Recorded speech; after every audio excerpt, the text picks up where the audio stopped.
Morning, everybody. It's a bummer day here. It is early morning and I went out to check on Ruby, and all of the kits were spread through the nesting box and they were chilled. And chilled kits can seem dead, and it's so heartbreaking.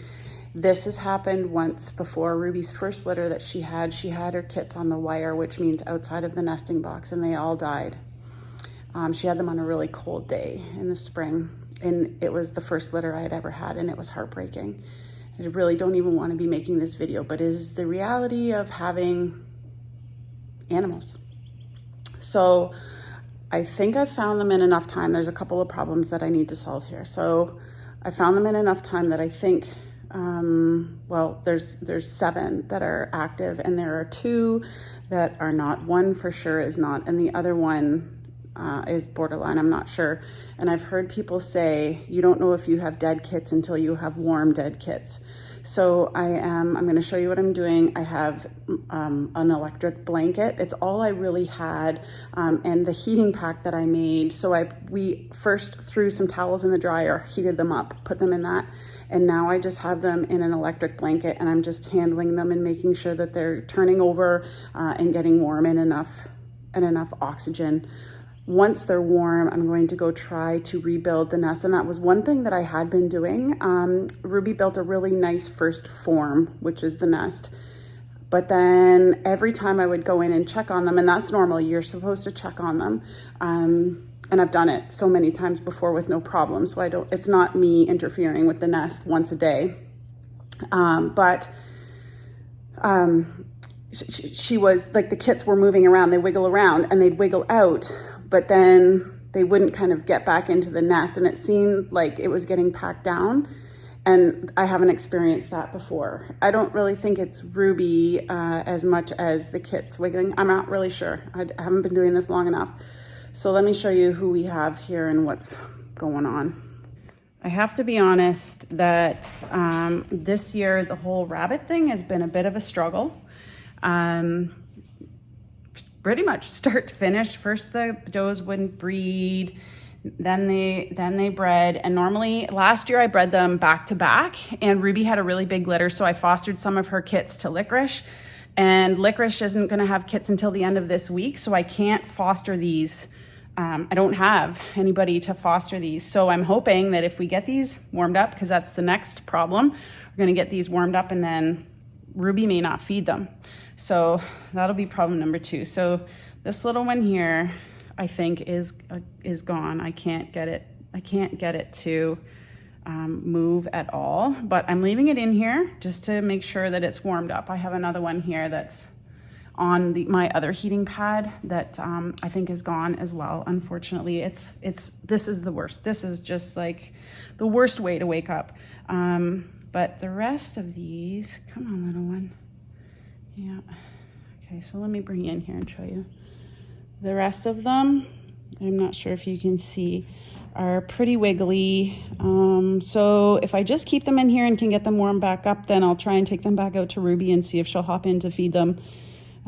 If she doesn't, then, oh God, I don't even want to think about it. So yeah, it sucks. I'm trying not to swear on video, but yeah. This is why buying meat at the grocery store is so much easier than raising your own, I swear. It's really, really, it challenges all of your emotions, and yeah, makes me wonder if it's worth it. But that is the reality. It's one of the things that you don't really think about when you start doing this. That's 100% for sure. Come on. But yeah, so I had just made a video yesterday of all the babies and how great it was going, and then so it's like, oh my gosh. But that is the reality of raising your own meat. So stay tuned. I'll have to report back later today and let you know how things are going. Okay, guys, I know this is a weird camera angle, but it's gonna have to do.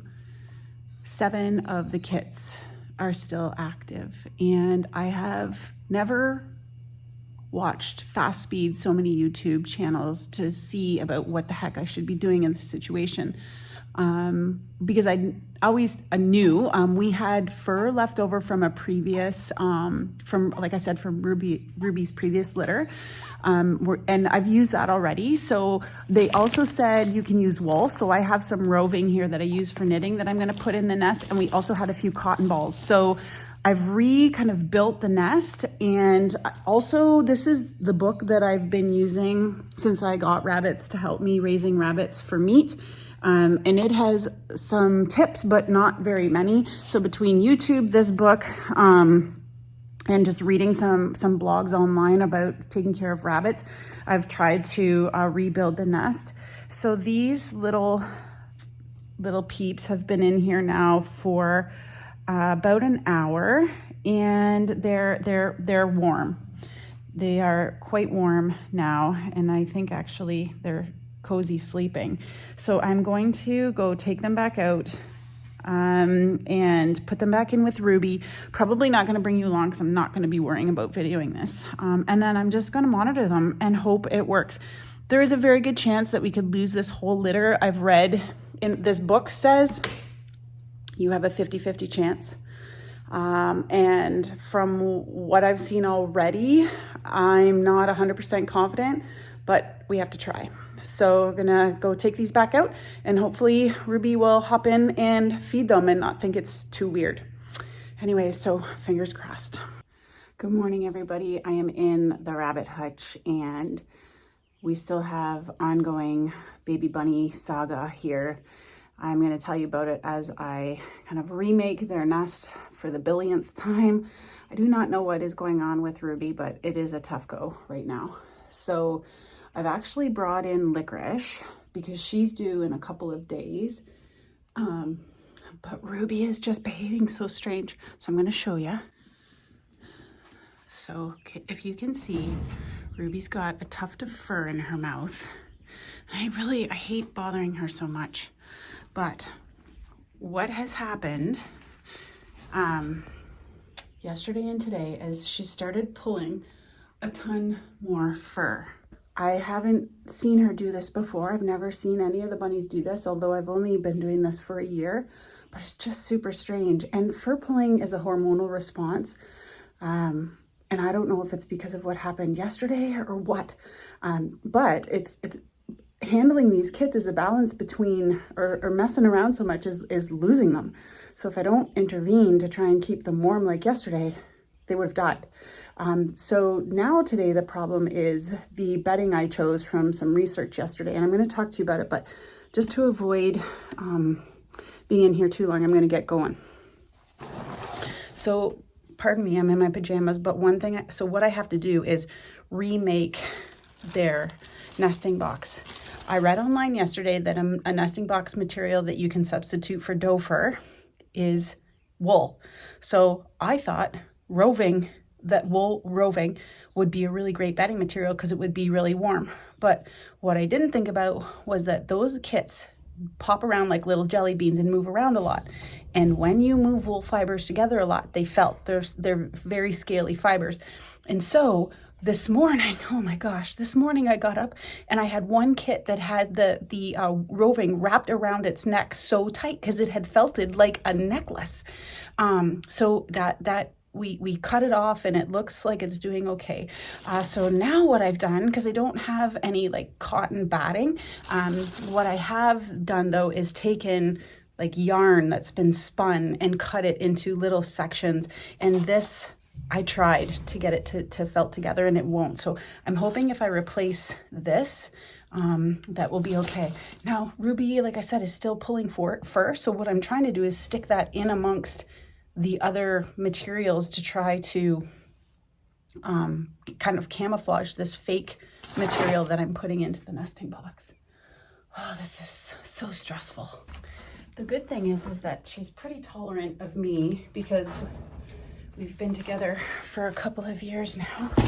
So this is what the nesting box looks like now. It looks pretty good, but I've got to get all of this material out of here and replace it with the cut So I'm gonna try and separate out, like, see that, how it strands like that? I'm gonna try and separate out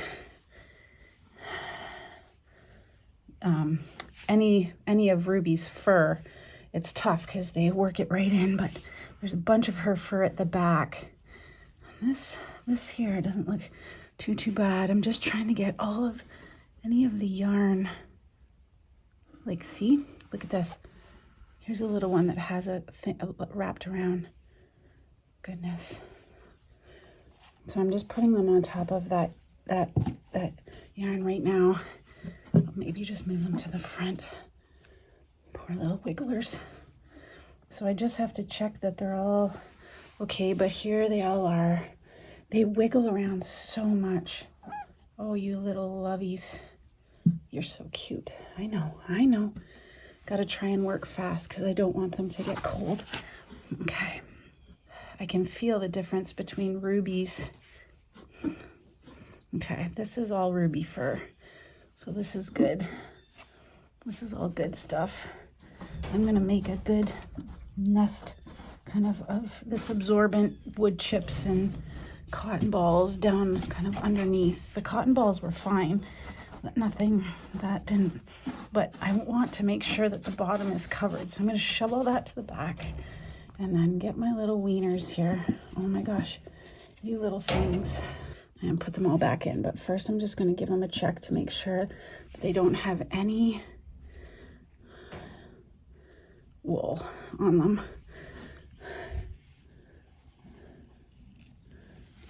Oh, this was the little one. This one might not make it because this was the little one that had the wool around its neck.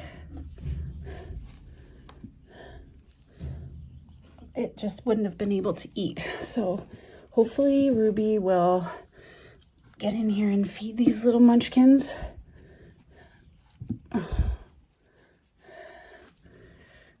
Okay.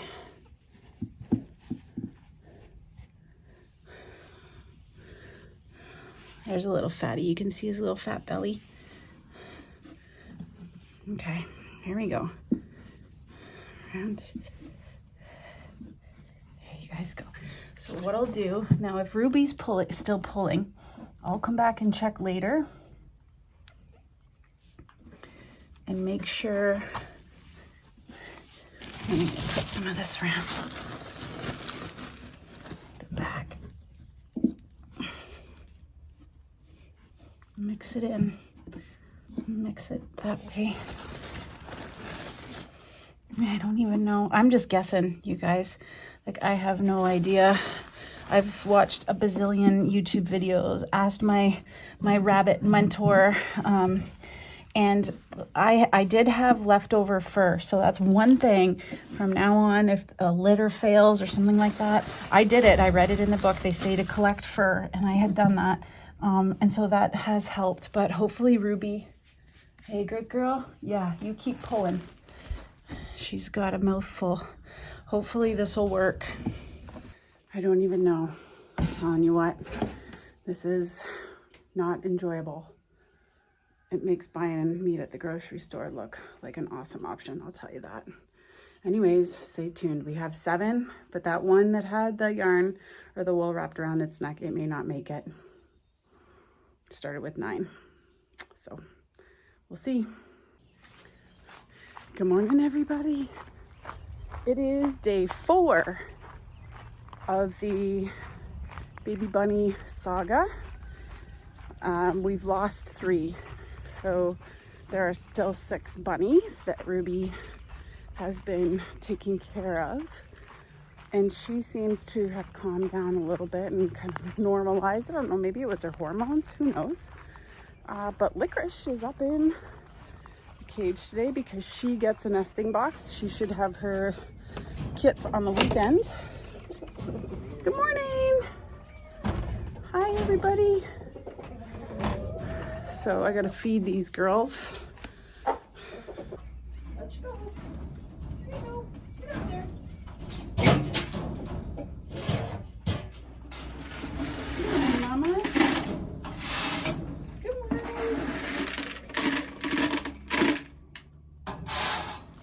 So So you always feed them before you kind of start messing inside the cage. So I'm just gonna see here what the state of affairs is. Just have to do a head count here. 1, 2, 3, 4, 5, 2, 3, 4, 5, 6. Well, I got 6 little wigglers anyways. So that is good. They are doing well. It's very warm out today, so that's why the nest is kind of open. And as they get bigger, they need less insulation. So all was not lost, but it's been a really stressful week with the bunnies. I learned a lot. I learned what not to use as bedding material. I would say so far that I would definitely recommend the cut up yarn, because that has made a very cozy nest in combination with Ruby's fur that she pulled. So if you ever experience the need for nesting material, get yarn. And it wasn't synthetic, it was real wool, but I'm sure you could use synthetic. She didn't seem to be picky. It was just that the roving was dangerous. So have to be honest and post this so people learn from my mistakes. It was heartbreaking to lose that kit that got the roving wrapped around its neck. So yeah, hopefully little Licorice here, I'll put her nesting box in, has her litter sometime on the weekend. She's chowing down, so I'm going to take the opportunity. So I've filled her nesting box with the same materials. Licorice has proven to be a better mom, although her litter sizes tend to be smaller. But again, I put wood chips on the bottom and then packed it full of hay and a little bit of straw in there, and then she'll do the rest. One of the things, especially if you're putting nesting boxes in with does in the cage that they're in, is I always check to make sure where she's peeing, and I put the nesting box on the opposite side so that she kind of, because rabbits can be litter trained and they usually use the same latrine all of the time. So instead of switching up their habits, okay, big girl, watch your bum, chum, there you go. Yeah, instead of messing up their habits, I leave the area where they're going to go to the bathroom open, and put the nesting box on the other side.